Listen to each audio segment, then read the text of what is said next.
ជំរាបសួរនាងខ្ញុំសូលីកាត្រូវការពីឪពុកម្ដាយជួយតំណាងសាលារៀនធ្វើជាតំណាង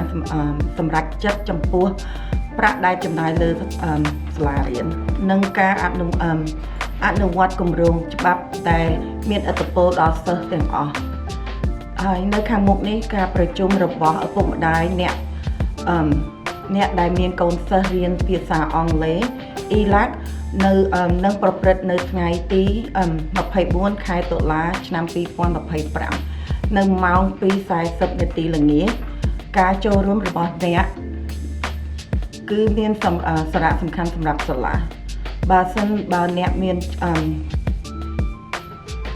សំណួរនិងចំណងអ្វីអាចតាក់ទងមកសាលារៀន Data Sierra ហើយសូមអរគុណជាច្រើនដែលបានចំណាយពេលវេលាហើយយើងមិនអាចជោគជ័យដោយគ្មានអ្នកវត្តមានទេ